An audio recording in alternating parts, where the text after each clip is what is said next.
আসসালামু আলাইকুম ওয়া রাহমাতুল্লাহি ওয়া বারাকাতুহু।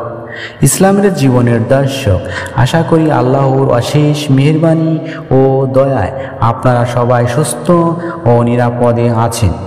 দিনী ভাই ও আমার সম্মানিত বোনেরা, রাতে ঘুমানোর আগে লা ইলাহা ইল্লাল্লাহের জিকির করলে কি পাবেন জানলে আপনারা অবাক হয়ে যাবেন। বিশ্বাস করুন, লা ইলাহা ইল্লাল্লাহ এই শব্দটির কত যে পাওয়ার। সর্বশেষ ও সর্বশ্রেষ্ঠ নবী ও রাসূল হযরত মুহাম্মদ সাল্লাল্লাহু আলাইহি সাল্লাম নিজেই বলেছেন, একমাত্র জিকিরই কার্যকর আমল, যে আমলটি করলে আল্লাহ সেই বান্দার সর্বপ্রকার মনের আশা পূরণ করেন। সুবহানাল্লাহ। রাসূল সাল্লাল্লাহু আলাইহি সাল্লাম আরও বলেছেন, যে অন্তর জিকির করে না সেই অন্তর মৃত। পক্ষান্তরে যে অন্তর জিকির করে তার অন্তর বা হার্ট জীবিত। সুবহানাল্লাহ। স্বয়ং আল্লাহ কোরআন মাজিদে বলেছেন, হে ঈমানদারগণ, তোমরা আল্লাহকে বেশি বেশি স্মরণ করো। সূরা আহজাব আয়াত নং 41। আমরা একমাত্র বেশি বেশি জিকিরের মাধ্যমে আল্লাহকে স্মরণ করব ইনশাআল্লাহ। দিনী ভাই ও বোনেরা, সূরা আহজাবে 42 নং আয়াতে আল্লাহ আরও বলেছেন, তোমরা সকাল ও সন্ধ্যায় আল্লাহর প্রশংসা করো। এছাড়া সূরা বনী ইসরাঈলে আল্লাহ বলেন, 7 আসমান ও জমিনে আর এগুলোর মাঝে যা কিছু আছে, অর্থাৎ সব কিছুই মহান আল্লাহর মহিমা ঘোষণা করে। অর্থাৎ পাহাড় পর্বত, গাছপালা, নদীনালা, চন্দ্র সূর্য ইত্যাদি আল্লাহর প্রশংসা বা জিকির ও সিজদায় অবনত হয় সকাল সন্ধ্যায়। সূরা বনী ইসরাঈল আয়াত নং 44।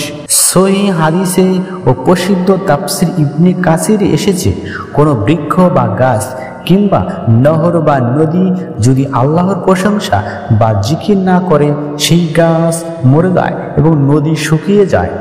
সম্মানিত শ্রোতা, আমি আজ যে জিকিরের কথা বলবো সেটি তিরমিজি শরীফের হাদিসে এসেছে।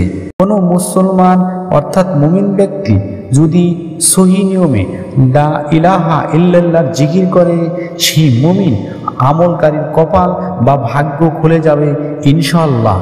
মনের আশা পূরণ হবে, রিজিক বৃদ্ধি পাবে এবং পরকালে হাসরের ময়দানে কঠিন বিপদের সময় স্বয়ং আল্লাহ তার জিম্মাদারি হবে। সুবহানাল্লাহ, সুবহানাল্লাহ। রাসূল সাল্লাল্লাহু আলাইহি সাল্লাম বলেছেন, যে লা ইলাহা ইল্লাল্লাহ জিকির করবে সে জান্নাতে যাবে। সুবহানাল্লাহ। এখন আমলের নিয়ম বলে দেব, তার আগে একটু প্রার্থনা করি। হে মহান আল্লাহ, তুমি আমাদের অভাব অনটন দূর করো, হালাল রিজিক বৃদ্ধি করো। আমিন। ছোট্ট অনুরোধ, ভিডিওতে একটা লাইক ও চ্যানেলটি সাবস্ক্রাইব করে বেল বাটন অন করবেন। আমলের নিয়ম বিস্তারিত। রাতে ঘুমানোর আগে অথবা ঘুম থেকে হঠাৎ জেগে উঠেছেন, এমনকি সকাল ও সন্ধ্যায় লা ইলাহা ইল্লাল্লাহ, আপনারা এই কালেমা এতটুকু অংশ জিকির করবেন যতবার খুশি ততবার। এমনকি হাঁটতে চলতে ফিরতে, অফিসে কাজের ফাঁকে যত খুশি মনে মনে এই কালিমাটি জিকির করবেন। মনে রাখবেন, কালিমার প্রথম অংশটুকু লা ইলাহা ইল্লাল্লাহ জিকির করবেন। আরেকটি কথা, জিকির করলে আমাদের কলবের মধ্যে যে শয়তান বসবাস করে সেটি পলায়ন করে। এভাবে আমলটি করুন, ইনশাআল্লাহ ভাগ্যে খুলে যাবে, রিজিক বৃদ্ধি পাবে, রাতারাতি ধনী হবেন ইনশাআল্লাহ। আল্লাহ সবার মঙ্গল করুন।